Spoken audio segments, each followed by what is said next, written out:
अपने 100 सैनिक, 100 आतंकी, 12 एयरबेस, न्यूक्लियर फैसिलिटी की तबाही के बाद भी पाकिस्तान नाच रहा है कि उसकी जीत हो गई है। $1-1 बिलियन की भीख पर आश्रित पाकिस्तान इस पूरे प्रकरण में ऑपरेशन सिंदूर की विभीषिका के प्रत्युत्तर में अपने अफसरों द्वारा वीडियो गेम्स, एडिटेड फोटो और छोटी टेबल पर नितंब चिपकाकर फेक न्यूज शेयर करने में वीरता दिखा रहा है। इनके बड़े सैन्य अधिकारी कह रहे हैं कि दिल्ली पर ड्रोन घूम रहे हैं, जबकि देखकर लगता है कि यदि वो ड्रोन आए भी होंगे तो नेहरू प्लेस से MS ऑफिस और फोटोशॉप का पायरेटेड वर्जन CD लेने आए होंगे। जिस मिलिट्री का PR का एक विभाग हो, वो बम नहीं फेक न्यूज ही मार सकती है, और जब वो बम मारने का प्रयास करती है तो उनकी बम मार ली जाती है।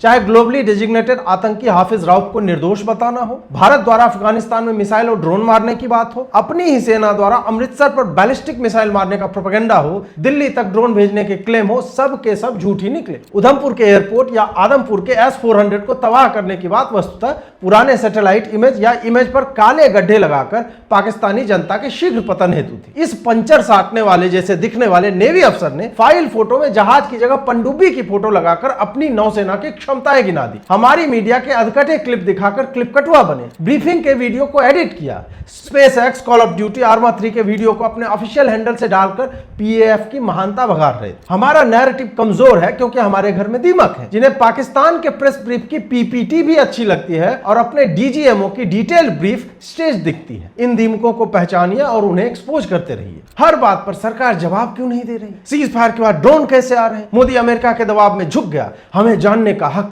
नहीं। तुम्हें उतना ही जानने का अधिकार है जितना सरकार चाहती है। यह सरकार की कोई फ्री राशन स्कीम नहीं है कि कितनों को मिला, कहां मिला, क्यों नहीं मिला, सबका उत्तर तुम्हें चाहिए। यहां ड्रोन आए और तुम्हें पता चला क्योंकि ड्रोन हवा में दिखा। ड्रोन मार गिराए गए, इसकी भी सूचना तुम्हें मिली। अब तुम्हें चाहिए कि मोदी चुप क्यों है? क्या यह सीज फायर का उल्लंघन नहीं? आवश्यक नहीं कि जो तुम्हें ना दिखा, जो जानकारी तुम्हें नहीं मिली, वो घटना घटी ही ना हो। तुम्हारी समस्या यह है कि मैं टैक्स देता हूं, मुझे DGMO का प्रेस ब्रीफ ड्रोन आने के 10 मिनट के अंदर चाहिए। सरकार तुम जैसों का 10 लाख का टैक्स मुंह पर मारकर कह देगी कि सरकारी सड़क, हॉस्पिटल, स्कूल, कॉलेज का प्रयोग बंद करो। तुम्हें यह भी पता नहीं कि तुम्हें बता ही दिया जाए कि हमने पाकिस्तान का एयरबेस तबाह कर दिया तो तुम उस सूचना का करोगे क्या? तुम फिर ऊपर जाओगे कि न्यूक्लियर क्यों नहीं मार दिया, पाकिस्तान का नाम मिटा दो मैप से। युद्ध भावुकता से नहीं लड़े जाते। युद्ध में क्षति केवल सैनिकों, नागरिकों के शवों के रूप में या गोलाबारी द्वारा ही नहीं होती। लंबा खिंचा युद्ध हमारी उभरती आर्थिक शक्ति को नीचे खींच लाएगा। पाकिस्तान युद्ध अफोर्ड कर सकता है क्योंकि वो भीख पर ही चल रहा है। हमें पाकिस्तान को पिन पॉइंटेड जगहों पर बर्बाद भी करना है, उसकी औकात भी दिखानी है और अर्थव्यवस्था को भी बचाए रखना है। भावुक होकर मैं भी कहूंगा मोदी जी